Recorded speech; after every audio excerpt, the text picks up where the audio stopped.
अस्सलाम वालेकुम नाजरीन, आज हम आपको एक ऐसा शहर बताएंगे जो समुंदर के नीचे बुर्द हो गया था, रूम का वो शहर।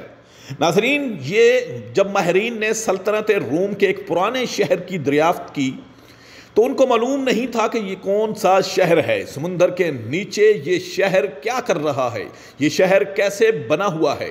पहले तो ये एक मुअम्मा बना रहा, बाद में तहकीक से पता चला कि ये रूम का एक बहुत ही पुराना शहर पोमोमाई है। इसकी तबाही एक जलजले और आतश फशां पहाड़ के फटने से हुई। माहिरीन ने इसकी जांच पड़ताल की तो मालूम हुआ कि ये शहर बदफैलियों के लिए मशहूर था। यहाँ पे जिस्म फरोशी आम थी, लोग इखलाक के दायरे से गिर चुके थे। यहाँ पर जायज़ और नाजायज़ का तसव्वुर ही नहीं था। जिस्म फरोशी के अड्डे आम चलते थे और दूर दूर से लोग यहाँ आते थे। नाजरीन, ये आपको बताए चलें कि ये 2000 साल से भी ज़्यादा रूमी सल्तनत का ये शहर लास वेगस हुआ करता था। रूम के अमीर लोग हफ्ते के आखिर पर यहाँ ऐशो इशरत करते, यहाँ पर मज़े करने के लिए आते थे। और इस साहिल, यहाँ एक समुंदर, इसके सहल के ऊपर यहाँ पर पुरताइश खूबसूरत बंगले भी अमीर लोगों ने यहाँ पर अपने अपने बना रखे थे। नाजरीन, इन महल नमा घरों के मकीन यहाँ अपनी नफसानी ख्वाहिशों को तसव्वुर की आखिरी हद तक पूरा करते थे। यहाँ पर अमीर लोग अपने अपने जिनसी लज्जतों का इजहार करते और संगे मरमर के मुजस्मे भी नस्ब करते थे। ये इटली में नेपल्स से तकरीबन 30 किलोमीटर के फासले पर आज ये शहर, ये कस्बा वाक़या था, जहाँ शारा अपनी तख़ील और फौजी जर्नैल और अमीर अपनी ख्वाहिशातों को हकीकत का रूप देने के लिए यहाँ पर आते थे। रूमी फ़लसफ़ी, ख़तीब, क़ानूनदान और मुदब्बर बड़े बड़े रूमी लोगों ने अपनी तकारीरें भी यहीं लिखी हैं। नाजरीन, और ये वही जगह है जहाँ पर मालदार और ताकतवर अपने नाजायज़ काम भी यहीं से सरअंजाम दिया करते थे। इसके अलावा तकरीबन 150 बरस कबल मसीह में इस शहर के खुशगवार मौसम और मदनियात से भरपूर पानी ने रूम के दौलतमंद लोगों को अपनी तरफ खींचा।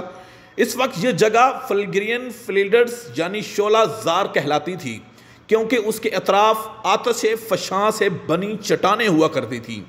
समाउट कहते हैं कि एक बार वो बचपन में यहाँ आए थे और जब गाइड ने अपनी छतरी की नोक भाप उगलती ज़मीन में गाड़ी तो वहाँ से लावा बह निकला। कदीम यूनानी और रूमी उन चट्टानों को ज़ेरे ज़मीन दुनिया में दाखिले का रास्ता समझकर उनसे अकीदत रखते थे। इन्हीं चट्टानों को चूने में मिलाकर उन्होंने एक तरह का सीमेंट भी तैयार कर लिया था, जिस पर पानी असर नहीं करता था और जिसकी मदद से उन्होंने हवादार गुंबद, घरों की दीदा ज़ेब पेशानियाँ और मछलियों के तालाब और फ़रोख्त अंगेज़ हमाम बनाए। अय्याशी के एक अड्डे के तौर पर शहर की शोहरत अपनी जगह, मगर शायद ये कहना बेजाना होगा कि इस कस्बे के जवाल का सबब इलाके में आतश फशां थे, जिसकी वजह से ये सतह ज़मीन पर उभरता और धंसता रहा और रफ्ता रफ्ता पानी में डूब गया, जहां इसकी बाकियात अब भी देखी जा सकती हैं।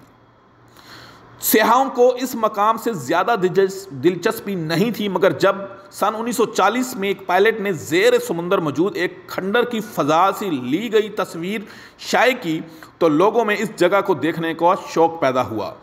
इसके 20 साल बाद अतालवी हकाम ने ज़ेर आब इस शहर के बारे में मज़ीद जानने के लिए यहाँ का सर्वे करवाया और यूँ इस शहर की बाकियात सामने आई। ताहम पानी के नीचे इस शहर को सन 2002 तक ज़ेर समुंदर महफूज आसार कदीमा का दर्जा नहीं दिया गया था। इसके बाद इसे आवाम के लिए खोल दिया गया। शहर की तहजीब और तारीख़ पर मज़ीद तहकीक के लिए जदीद आलात और तरीके इस्तेमाल में लाए गए।